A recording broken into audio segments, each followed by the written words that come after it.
Hi, I'm Venu Nemani. I'm a spine surgeon at Virginia Mason Medical Center in Seattle, Washington. And today the video you're going to be seeing is a demonstration of a cervical disc replacement using the Globus Simplify device. This is a newer device that's been on the market and now has 5-year data. It is a ceramic on PEEK bearing surface, which has good imaging characteristics. And it is one of 3 devices that has both 1 and 2 level indications for cervical disc replacement. So now we're going to do a cervical disc replacement using the Globus Simplify device. We're going to be placing this at the C3-4 level. So here we have a lateral x-ray that shows the C3-4 disc space centered. The things to make sure of on a lateral x-ray are that you have a perfect lateral. So you want to make sure that you have overlapping facet joints, that your WAG is appropriate, because we're going to use the lateral x-ray to guide our trial placement and implant placement. You also want to make sure that the disc space is in the center of the image to avoid parallax, which can cause problems with image interpretation. All right, so here we have the anterior cervical spine exposed. This is the C3-4 level. You can see there was some prior surgery done down below. The first part of this operation, once you get your tractors positioned underneath the longest coli, is to get a sense of where midline is. I will typically make my best guess estimate as to where midline is, and I will make a mark on the vertebral bodies for midline. I can do this based on being equidistant from the longest coli, both medially and laterally. Once I make a mark with a bovie, I will typically take a blue marking pen and make a mark on the bone. Nothing in the human body is blue, and so you can't mistake this for char or anything like that. And so this way I have a reference point to know exactly where midline is. Once I've marked my midline, I then resect the ALL and define my disc space. So here is the inferior end plate of C3 that I'm bovieing on. So I'll take this all the way out, and then here is going to be the superior end plate of C4. Small osteophyte here. So I'm just going to bovie through this, and if you're within the disc space and running your bovie along the inferior end plate, you'll eventually hit your uncinate. So here it is right here. So here's the uncus of C4, and we can define that clearly. So there's the patient's left uncus, and then here again, if you stay within the disc space, you can define the uncus on the patient's right side, and so here we can see that clearly. So now once we've defined the uncus bilaterally, we can look at this, and we can again look at midline. So based on this, midline appears to be right here for me. So I'm going to say that our blue mark there is pretty spot on in terms of midline. So once we do this, then sometimes there will be some small osteophytes on the surface of the vertebral body. I find using a Lexel rongeur to be the most efficient way of removing these. So in a disc replacement, you want to be careful not to have too much exposed bone, because this can lead to a potential increased risk of heterotopic ossification. And so if you do have any bleeding surfaces that get exposed, you want to just cover those with some bone wax for hemostasis. Once you have exposed like so, then I'm going to take a 15 blade and start my discectomy. For this, I typically will start on the inferior end plate. The cutting surface of a typical 15 blade is 11 millimeters, and so if you measure this preoperatively, you can know how much you can plunge it. You can take this knife and come up right along the uncinate, like so. So you can take the disc right off the uncinate, and then you can hit the superior end plate. Then you can start in this corner, and again, cut the end plate off of the C3 vertebral body, and I'll use my suction here to protect myself from sliding. In the same way, then you'll cut off of the inferior end plate, and then you can take this out laterally until you slide up the uncus, like so, and then finish the removal of the disc space here. So here we can then use a pituitary and then straight and curved curettes to remove the entirety of the disc space.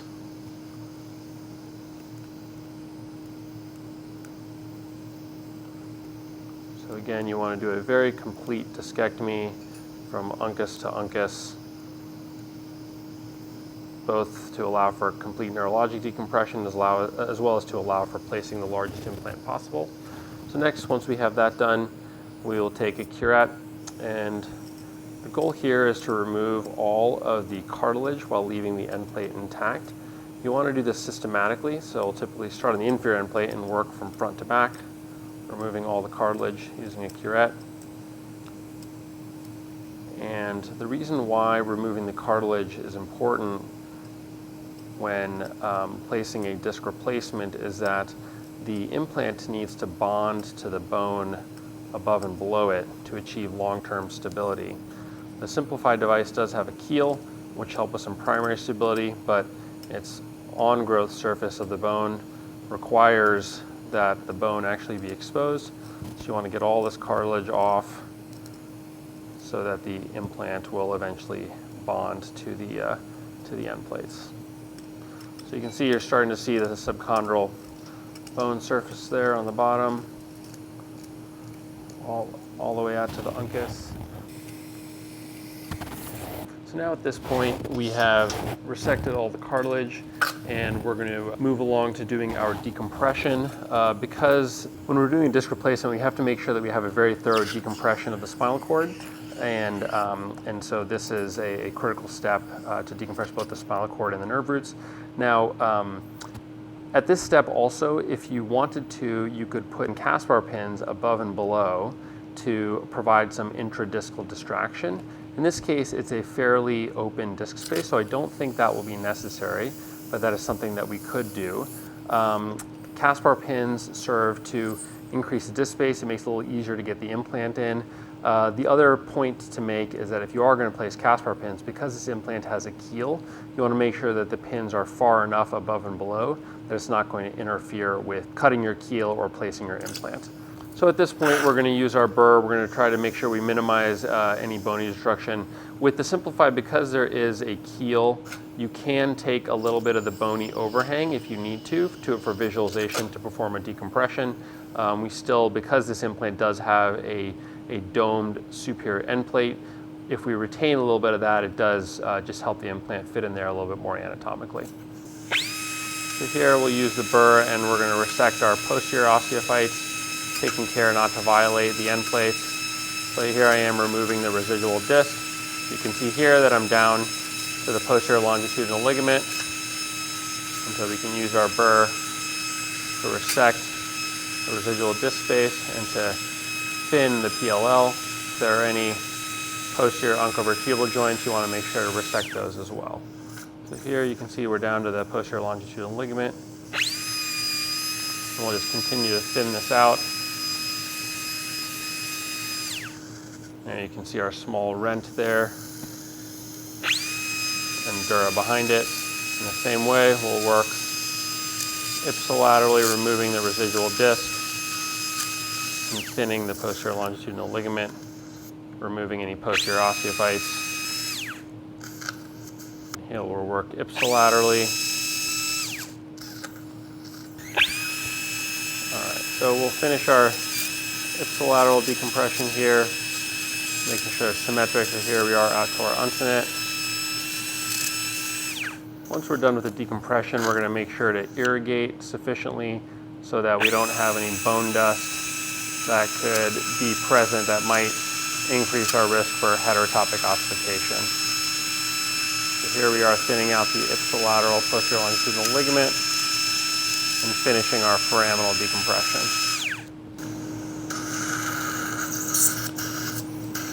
Okay, so once we've thinned out the posterior longitudinal ligament, we can use a malus or a curette to get under this.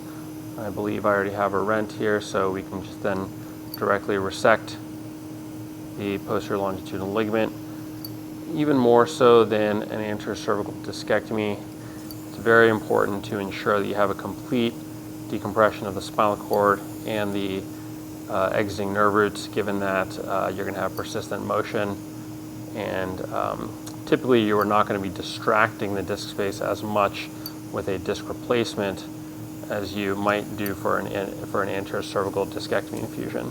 So there we've decompressed the spinal cord and the left-sided cervical, left-sided nerve root, We're going to do the same thing ipsilaterally here. Here we're taking the last bit of the PLL and making sure that we have a good foraminal decompression. Here we are biting into the frame, and so there we go. Now we can see the dura, which is right here, and we have a complete decompression, resection of the PLL, and then we can take that small curved curette, and these go out very easily into the foramen, indicative of a complete decompression. So now we have the disc space completely prepared. We have our decompression done. At this point, based on preoperative sizing, you will determine what sort of trial you'd want to use. Ideally, you would like to use the implant that maximally fills the disc space, both from an anterior-posterior dimension as well as a medial-lateral dimension. So this is the trial. So you can see that they're labeled here on top. You can see the dimensions of this. So it's 12 millimeters deep by 15 millimeters wide.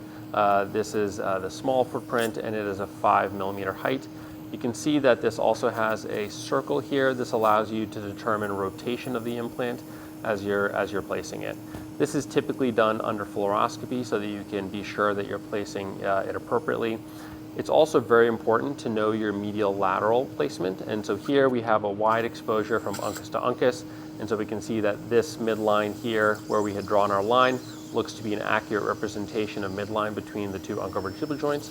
If there's any question about where midline is, it's important to get an AP X-ray to confirm midline placement of the trial and subsequent implant. So now we have lined up our implant from a medial lateral standpoint, and then we're going to get an X-ray.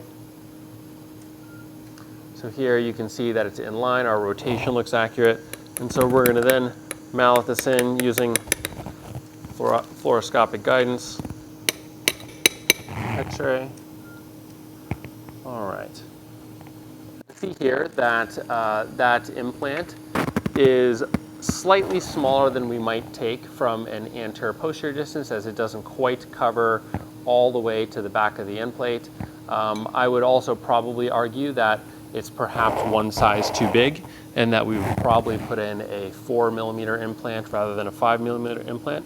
But for the purposes of this lab demonstration today, this will be the implant that we will choose.